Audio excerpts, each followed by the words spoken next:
So first, I would like to share with you as a professional, when we plan retirement for a client, it is different from what layman plan, because layman, most people would just say, okay, I do retirement planning.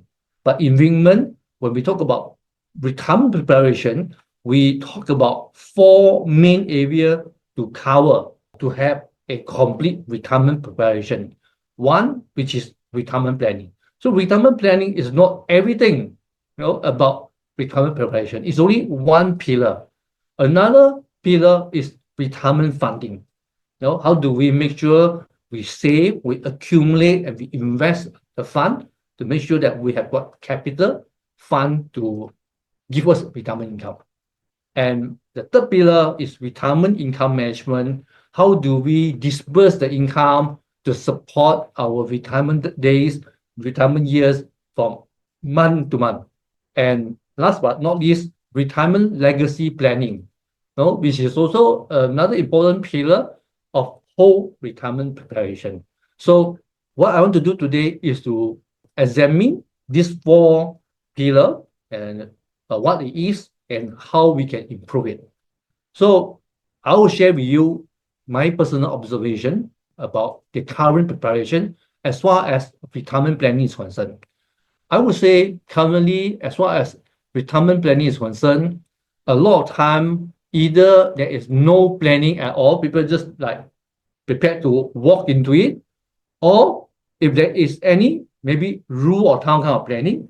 I think quite common, even among the professional accountant, engineers, senior manager, they will just tell me that, if I put FD 1 million into the bank, then at a 4% interest, I'll be getting 40,000 per year. So if I need 80,000 income per year, then I just need to make sure I have got 2 million for my retirement planning. So that is my retirement planning.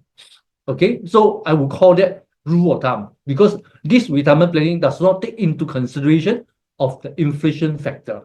Your 80,000 value does not stay at 80,000 purchasing power from day one of your retirement compared to 10 years later, 20 years later, or even 30 years later.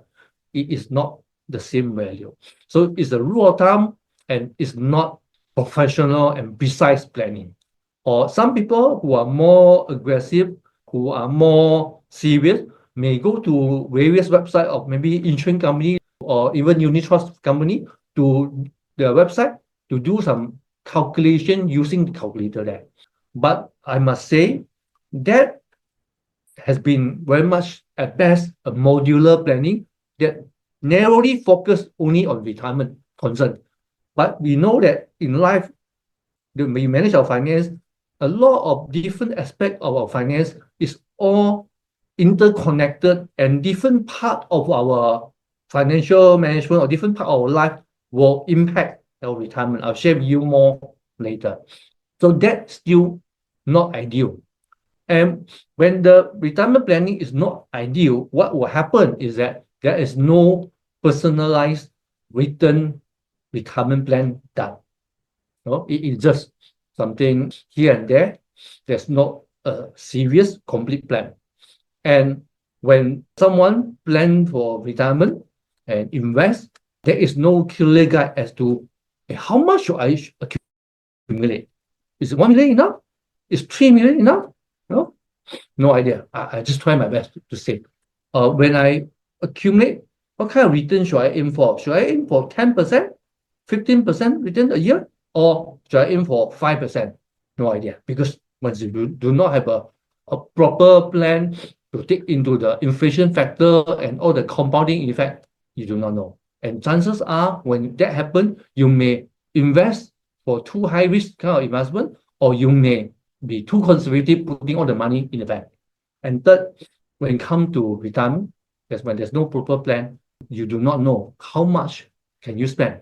And whatever you spend, how long can you last you? Can you last? Can the retirement income outlive you, or you will outlive your retirement income? So this is the problem that many people face when they do not have a personalized retirement plan. Next, we're talking about retirement funding. So here we're talking about what I've observed is a lot of time when people say, yes, I want to fund my retirement, I invest in PRS, I invest into unit trust, I buy some insurance, or I might invest some share. But there is no specific requirement in selecting the investment which is safe and which is performing for their retirement funding purpose, which is going to be a long-term period. And when they invest, the investment is like scattered everywhere. Some scattered at the UT company, some scattered at insurance company, some it could be another, maybe even money came, or could be in a trustee company here and there. It's scattered and fragmented as far as the funding is concerned. So the problem that may happen is that if there's no specific guideline to filter the quality and safe investment, chances are you may accidentally invest into high risk investment. And worse, you could be invest into scam that may deplete your capital totally. And that is very damaging to retirement funding process. And of course, some people do not give some attention as to how do I grow my asset to beat inflation, then chances are the money is parked idle in the FD, and whatever money there cannot beat inflation and cannot compound, for retirement fund growth. Okay.